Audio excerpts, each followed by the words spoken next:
A couple weeks back, I made an entire video talking about how I think Frieren's a great show to use to engage with media literacy. From obvious and simple to layered and complicated, there are tons of ways to interpret this story. It gives you a full range, like its overt, clearly stated moral arguments to complex exploration of the human condition. Which leads to the thesis of this video. I believe Frieren uses magic repeatedly to explore complex parts of what it means to be a human, from existential dread to pursuing a happy life, all the while magic being the catalyst for the exaggeration that makes storytelling so special. Welcome to Season 2 of Exploring Frieren. My name is Pei, and today we're talking about how cleverly crafted lies can be used to tell the truth. The very first video I ever made talking about Frieren explored how I thought immortality would be more of a curse than a blessing. To have everyone around you grow old and die, to see entire cultures and societies from beginning to end. To me, it's as close as we're going to get to a literal representation of existential dread, something infamous for being hard to pin down. What is it if not existential to imagine the world dying around you, everyone else existing in a time frame that means nothing to you? But that's the whole point of Frieren, first introducing this idea and then finding an antidote. So what's the primary evidence? Multiple elf characters are introduced in Frieren. Every one of them has a drastic and unique approach to life. From Frieren's apathy to the mystery behind craft, there's something really intriguing about these characters. An uncanny valley fueled by the contrast of their timeless wisdom and seemingly endless youth. A big part of all the elves' characters in Frieren is the mix of thousands of years of experience and somehow a lack of development you'd expect from someone that old. Because despite what it might seem, when I'm talking about Frieren's magic, I'm not just referring to spells, but also to the world. The fact that there's monsters that have to be fought, and elves that live seemingly forever, at least on a human scale. Frieren as a story's primary conflict and theme is built around this premise, fighting the apathy that had a vice's grip on her, the wake-up call of losing someone that you value deeply and regretting the way you spent your time with them. So how do these elves and stories tie to existential dread? What lessons might the audience get from their stories? Today's video is brought to you by Reverse 1999, a turn-based tactical RPG available on Steam, Android, and iOS. This game pairs engaging gameplay with cinematic presentation. If you're not familiar, one of the first things you'll notice is the striking aesthetic. From a strong and refined painted style to a compelling dive into the question we're exploring today of how might an immortal life impact a character. Explore the story of a brand new character, Frieren, in the most recent version of the game, 3.4. Part of why Reverse 1999 reached out to me is because of the energy their team has dedicated to its story. Like the path of a sole remaining disciple of a sect, one exploring the apathy of immortality as those around her age at a rate she doesn't.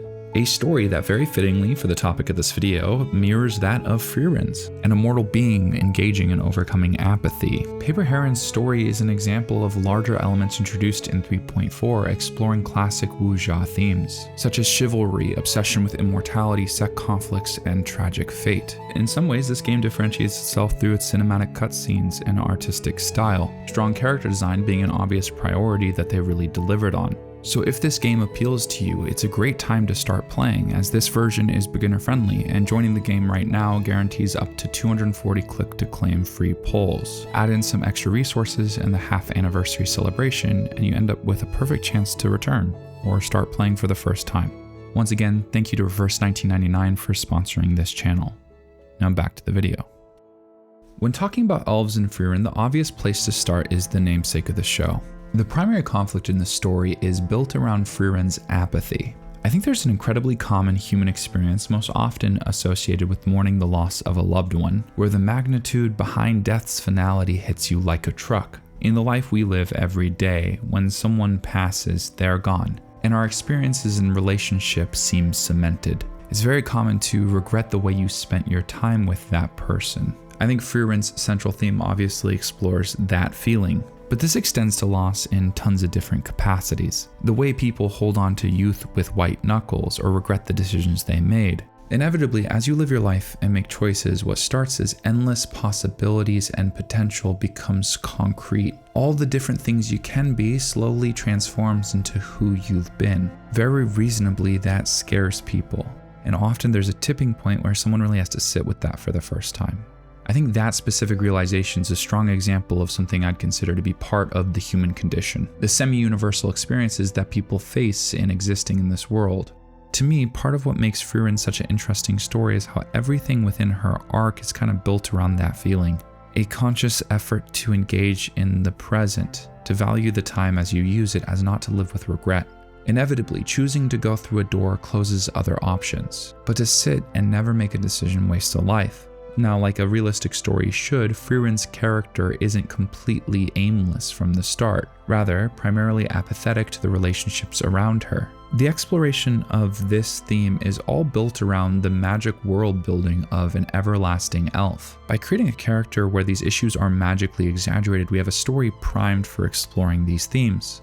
It's not just loss and regret, it's breaking after over 1,000 years of apathy. And this is far from the only example where the story explores different components of the human condition through this lens of the everlasting elf.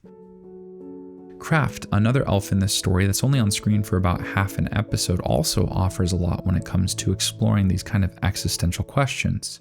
We find out as the story goes on that he's a forgotten hero. Once a part of an adventuring duo that saved the world, their names forgotten to the annals of time. However, Kraft has seemed to move on, accepted the fact that the past is the past, instead focusing on what brings him purpose now, being present. There's something to me that's deeply fascinating about his character. All of these elves' stories are deeply revolved around finding purpose in their long lives, with all of them inevitably having underlying turmoil and significance when it comes to relationships, the ability to connect with those around them despite the hardship that comes with persistent loss, spurred by the magic system in Frieren. One of my favorite parts about these characters is despite how consistently across fantasy we've gotten elves that live thousands of years, somehow it's never felt like this question has been properly explored. Or, much more accurately, I haven't come across it.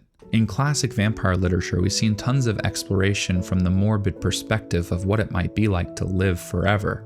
But to me, in Frieren, despite all of these struggles, there are underlying roots of optimism. Finding beauty and joy in living your life, engaging in the moment. I think a great example of this is the third elf we're talking about today, Zeria. She's one of the more interesting characters in the story with tons of room for interpretation. Something that is apparent is the juxtaposition between her pursuit and Frieren's. There's this scene from the first season, a flashback where we compare and contrast Frieren and Zeria's perspective surrounding magic. Frieren, a mage of peace, doesn't see magic as a tool of control, whereas in contrast, in the era we're introduced to in this story, Zeria has consistently been the pinnacle of capability with magic. She runs the Continental Magic Association, likely a byproduct of the multiple conversations acknowledging that humans are on the precipice of becoming the world's greatest mages. Zeria's pursuit of creating a perfect disciple often leads to disappointment, yet despite that cold outward expression, she demonstrates a deep care for the students that she has. And while it adds a fascinating taste to the character, from my point of view, it's just a taste. To me, Zeria's pursuit of magic comes across as one of control. This is what's being contrasted to Frieren's pursuit of magic, prioritizing passion over efficacy. Frieren loves magic, the more obscure the better, completely independent of the perceived value that it has practically. A fascinating contrast to Zeria being described as a living grimoire, rewarding anyone that passes the first mage exam with any spell they could imagine. I love that first conversation Frieren and Zeria have. Something that Zeria argues multiple times is that she has a fair and consistent assessment of others' capability and promise. But in their first meeting, when Frieren denies Zeria, the assessment she gave her is revoked, this kind of implication that no one denies her will ever truly be great. But Frieren is a perfect foil to Zeria's character. I actually made a whole video talking about this. The moral lesson I see here is one I've echoed multiple times in the past. Those who try to shape their life with a firm hand rarely ever get the control that they strive for. Despite what some people argue, I believe life is filled with tons of factors that you'll never be able to control. It doesn't mean you can't steer your life. By letting go and paying attention to where life is naturally pushing you, you can properly take advantage of the things out of your control, or save the energy for when you really do need to push against them, to swim upstream when you really need to. A big part of growing up is realizing just how little control adults really have over their lives. Responsibility can be overwhelming, but that doesn't mean you have no influence. I think this is one of the lessons being argued by the juxtaposition of Zeria and Frieren, and I think it's a beautiful example of magic representing deeper moral lessons. Elves are far from the only characters in this story dealing with magic on a deeper level. One of my favorite characters in Frieren, especially when it comes to her relationship with magic, is Frieren, a war orphan taken in by a drunken priest trying her hardest to do right by him, pursuing magic wholeheartedly because it provides herself a future, thus repaying the debt she feels like she owes Hyder. Episode 2 of Frieren's first season is titled It Doesn't Have to Be Magic, because when Fern and Frieren are asked why they chose magic as a pursuit, the answer isn't shonen levels of passion. It's something simpler than that. Recently I had a conversation with one of my editors about the process of making videos, and outside of the more existential big picture process of creating things, he said he just kind of likes the process of editing. I think a lot of people dream of shimmer and shine. When people say they want to be professional musicians, they think of the stadium performances, not the long days in studios where it feels like you're repeatedly hitting your head against a wall. And those who want to be YouTubers often think of the finished product and audience engagement instead of the long, arduous process of actually making something, or the behind-the-scenes logistics of answering emails, communicating with sponsors, managing and fighting copyright claims. The reality of any professional pursuit is that it eventually becomes work. And if you can find satisfaction and enjoyment of that busy work, I think that's a very good indicator. I think the way this story talks about Frieren and Fern's relationship with magic is arguing something similar. Their life as adventuring mages is largely filled with mundane tasks, and there's something beautiful in the way that Frieren finds joy in that. We see that expressed beautifully in the conversation Fern has during the second part of the mage exam with Sensei, or her choice and pride in the spell she chooses after becoming a first-class mage. This is explored beyond just Fern and Frieren. In the second season, we get to add another character to that roster of mages who really love magic for the little things. One of my favorite side characters in Frieren is Methode, and we learn a lot more about both her character and relationship with magic in the second season. During the Divine Revolte arc, we get some insight into her backstory, hailing from a clan that hunts demons. She states that if not for her love for magic, she might not have survived this battle, seeing it as more than just a tool for war, but rather a pursuit. One that doesn't prioritize function, opens doors that other mages are limited by. All of this tying back to Frieren taking seemingly useless grimoires as payment for incredibly challenging tasks. A skewed value system. I think a lot of this is my interpretation on Frieren's engagement with the human condition. But the way this story explores these ideas is pretty open-ended. I'm sure you as an audience member have your own versions. And I think the fact that magic's at the center of so many different aspects of the story is really fantastic. It's one of the main components of what I think makes Frieren so deep. Thank you for watching. I'll see you all next week.